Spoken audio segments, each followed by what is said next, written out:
सवाल ये भी है कि क्या इतने सारी वैकेंसीज में जब फॉर्म गिरता है तो सरकार के पास आंकड़ा भी तो होता है कि इतने छात्र परीक्षा देने के लिए आने वाले हैं, तो उनके लिए व्यवस्था कौन करेगा? ये किसकी जिम्मेवारी है? क्या छात्रों को भगवान भरोसे छोड़ दिया जाएगा?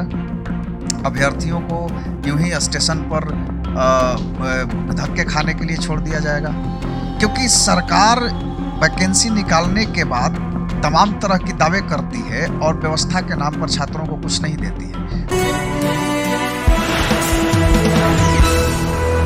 नमस्कार, मैं दीपक विशाल और आप देख रहे हैं द बिग न्यूज 9। चूंकि बिहार में आए दिन कुछ ऐसी ऐसी चीजें होती आ रही हैं जिसको लेकर के प्रशासनिक जगत में और राजनीतिक जगत में एक अलग ही चर्चा का विषय हो रहा है। और आज भी एक ऐसी घटना घटी है, एक्चुअली कल की घटना है, लेकिन उस पे जो सियासी चर्चाएं हैं वो काफी तेज हो गई है। जी हाँ, हम बात कर रहे हैं पाटलिपुत्रा स्टेशन पर जो पथराव हुआ है, छात्रों का उग्र प्रदर्शन हुआ है, उसमें आईजी घायल हो गए हैं और उसको लेकर के सियासी जो पारा है वो बिहार में काफी चढ़ गया है। तो सबसे पहले घटना पर नजर डालते हैं कि घटना एक्चुअली है क्या। देखिए, मद्य निषेध सिपाही भर्ती का जो परीक्षा होना था उसको लेकर के तमाम छात्र जो है वो पाटलिपुत्रा स्टेशन पहुंचे थे और भीड़ इतनी ज्यादा बढ़ गई, अव्यवस्था के कारण वहां पे अफरा तफरी मच गई और पथराव भी शुरू हो गया। तो पूरी घटना ऐसी ही है क्योंकि मद्य निषेध भर्ती को लेकर के छात्र जो हैं वो लगातार प्रदर्शन कर रहे थे। और सबसे बड़ा चीज है कि पाटलिपुत्र रेलवे स्टेशन पर जो मद्य निषेध सिपाही भर्ती परीक्षा वाले होने जा रहे हैं उसमें हंगामे और पथरावे को लेकर के प्रशासनिक जगत में एक अलग ही चर्चा का विषय है। और घटना एक्चुअली में बहुत ये दुखद पूर्ण है क्योंकि इस तरह की घटनाएं नहीं होनी चाहिए, लेकिन ऐसी घटनाएं बिहार में आम होती जा रही हैं। मद्य निषेध सिपाही भर्ती परीक्षा में शामिल होने के लिए बड़ी संख्या में अभ्यर्थी स्टेशन पर पहुंचे थे और इसी दौरान वहां अव्यवस्था, भीड़ और कथित रूप से ट्रेन और व्यवस्था को लेकर के नाराजगी बढ़ी और स्थिति तनावपूर्ण हो गया। और देखते ही देखते पूरा पाटलिपुत्रा स्टेशन जो है वो एक रण की मैदान की तरफ शिफ्ट हो गया और इसमें बहुत सारे लोग घायल हुए, छात्र भी घायल हुए हैं। और इसको लेकर के जो प्रशासन है वो बहुत सारी बातें कह रही हैं, क्योंकि आईजी लेवल के अधिकारी जो आईजी हैं उन पर भी पथराव हुआ है, वो भी घायल हुए हैं। सवाल ये उठता है कि आखिर ये भीड़ इतनी उग्र क्यों हो जाती है और इस तरह की घटनाएं बिहार में लगातार क्यों हो रही हैं? क्योंकि कहीं ना कहीं सरकार की अव्यवस्था से जो युवा पीढ़ी है, जो अभ्यर्थी हैं, वो चिढ़े हुए हैं। लगातार परीक्षा के जो पेपर लीक हो रहे हैं, परीक्षाएं कैंसिल हो रही है, वैकेंसीज निकाली जाती है, उसके एग्जाम्स भी होते हैं, लेकिन रद्द कर दिया जाता है वैकेंसी को। अभी कुछ दिन पहले एडीओ का भी एग्जाम रद्द कर दिया गया। तो इस तरह की जो सिस्टम बन गया है उसको लेकर के छात्रों में एक अलग तरह का अग्रेशन देखने को मिल रहा है और छात्र कहीं ना कहीं पूरी तरह से दुखी भी हैं और आंदोलन करने पर उतारू हो गए हैं। तो पाटलिपुत्रा स्टेशन पर जो घटना हुई है ये बेहद दुखद है, लेकिन इस पर राजनीतिक हलकों से जो समाचार आ रही हैं, जो खबरें आ रही हैं, वो मैं आपको बता रहा हूं। तो जेडीयू के मंत्री है श्रवण कुमार, उन्होंने भी इस पर टिप्पणी की है। उन्होंने कहा है कि ये काफी दुर्भाग्यपूर्ण है और ऐसे छात्रों को नहीं करना चाहिए। छात्रों के आड़ में कुछ असामाजिक तत्व हैं जिन्होंने इस घटना को अंजाम दिया। हालांकि सच्चाई क्या है ये तो देखने की बात है, वो जांच का विषय भी है, लेकिन एक आईजी को घायल हो जाना यह भी अपने आप में एक बड़ी घटना मानी जा रही है। क्योंकि एक साथ इतने छात्र जब स्टेशन पर मौजूद थे तो प्रशासन की व्यवस्थाएं क्यों इतनी लचर थी? आखिर इतना भीड़ वहां पहुंचा कैसे? और अगर, चूंकि बहुत बार ऐसा होता है कि सरकार परीक्षा का डेट निकाल देती है और व्यवस्था के नाम पर कुछ नहीं होता, और बिहार में जिस तरह से बेरोजगारी चरम पे है, ऐसे में किसी भी वैकेंसी में लाखों लाख की संख्या में फॉर्म भरे जाते हैं और छात्र परीक्षा देने के लिए निकल पड़ते हैं।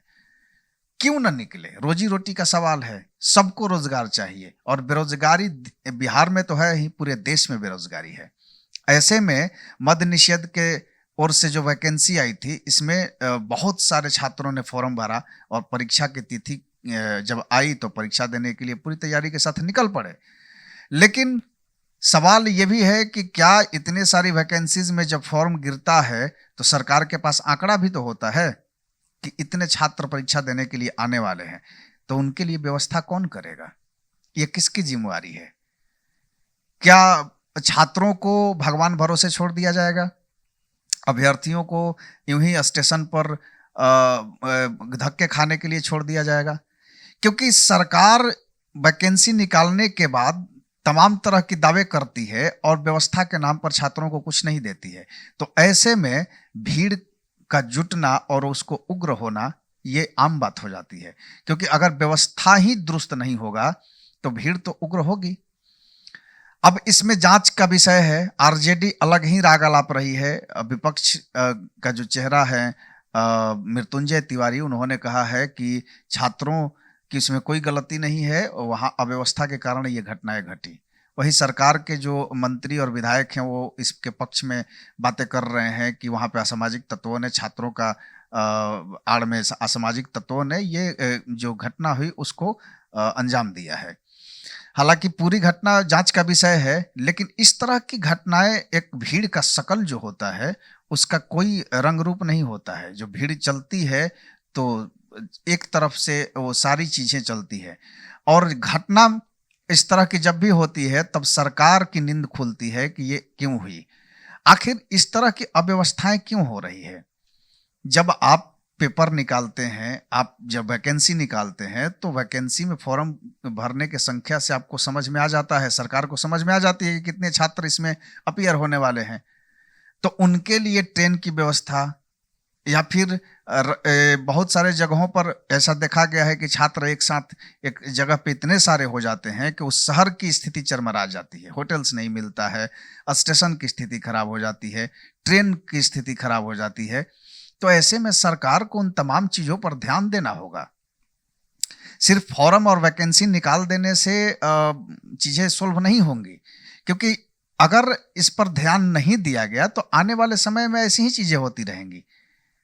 घटनाएं कहीं से भी सही नहीं होती है किसी भी रूप में, लेकिन इन घटनाओं का आखिर जड़ क्या है? इतनी भीड़ एक जगह पर इकट्ठा कैसे हो जा रही है? अगर इसमें किसी की मृत्यु हो जाती, कोई हताहत हो जाता, तब सरकार एक अलग तरह से अपनी एडवाइजरी जारी करता, जांच की कमेटियां बनाई जाती। लेकिन इससे पहले क्यों नहीं बनाई जाती है और इस तरह की घटनाएं बार बार क्यों हो रही है? सवाल तो बहुत सारे हैं, लेकिन जवाब कौन देगा? क्योंकि सरकार मुकदर्शक बनी हुई तमाम चीजों का तमाशा देख रही है और बड़ी बड़ी बातों मंचों पर कही जाती है, लेकिन जमीनी स्तर पर जो हकीकत है उस पर कहीं से भी कोई चीजें उतरती नहीं दिख रही है।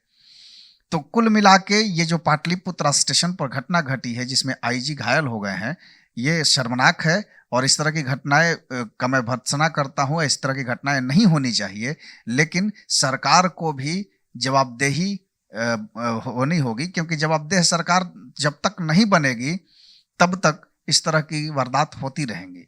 आप छात्रों के लिए समुचित आने जाने की व्यवस्था, स्पेशल ट्रेन चला सकते हैं, बसेस चला सकते हैं, बहुत सारी संसाधन है जिसके तहत आप ये मैनेज कर सकते हैं। या फिर ऐसी व्यवस्था हो सकती है कि अपने क्षेत्र से कुछ ही दूरी पर जाने के लिए छात्रों को बताया जाए। अब आप रोहतास के छात्र को बेगूसराय सेंटर देते हैं, कैसे जाएगा? बेगूसराय में इतनी होटल्स नहीं है, भीड़ हो जाती है तो रुकने के लिए जगह नहीं मिलता है। सड़कों पर रात बिताते हैं परीक्षार्थी, स्टेशन पर रात बिताते हैं परीक्षार्थी। कई बार तो ऐसी सिचुएशन आ जाती है कि एक बार भीड़ इतनी बढ़ जाती है कि वहां होटलों में खाना तक नहीं मिलता, क्योंकि वहां के लोग प्रिपेयर ही नहीं है इतनी भीड़ का। तो ये तमाम व्यवस्थाएं हैं, ये जिम्मेवारी भी सरकार की ही बनती है कि अपने आने वाली पीढ़ी, अपने आने वाले जनरेशन को वो सुविधाएं मुहैया कराए जिससे कि उनके लिए सहूलियत हो। हर कोई अमीर नहीं होता, हर किसी के पास पैसे नहीं होते, लेकिन सपना सबका है, मेहनत सब कर रहे हैं। गरीब परिवार के बच्चे भी मेहनत करते हैं तो अपनी कार लेके नहीं जा सकते हैं। उनके लिए पब्लिक ट्रांसपोर्ट ही सही होता है, और पब्लिक ट्रांसपोर्ट के जरिए जब जाएंगे तो इस तरह की घटनाएं होंगी। बहरहाल अब ऐसी खबरें आ रही हैं कि जो मद्य निषेध भर्ती सिपाही वाला जो भर्ती है उसको रद्द कर दिया गया है। और हालांकि मैं इसकी आधिकारिक पुष्टि नहीं करता हूं, लेकिन ऐसी खबरें आ रही है कि परीक्षा को रद्द कर दिया गया है और फिर से इसका डेट शेड्यूल जारी किया जाएगा। तो क्या तब सरकार पूरी तरह से तैयार होगी? क्या व्यवस्थाएं दुरुस्त होंगी? तो सवाल है, और इस सवाल के साथ मैं छोड़े जाता हूं और आप देखते रहिए द बिग न्यूज़ 9। खबर आपको अच्छा लगता है तो आप लोगों में शेयर कीजिए, साथ ही साथ कमेंट में ज़रूर बताइए, क्योंकि आपके कमेंट करने से हमें पता चलता है कि आप हमारे खबरों में और क्या देखना चाहते हैं। तो ऐसे तमाम चीज़ों को हम लेकर के लगातार आते रहेंगे। आप बने रहिए हमारे साथ और देखते रहिए। नमस्कार।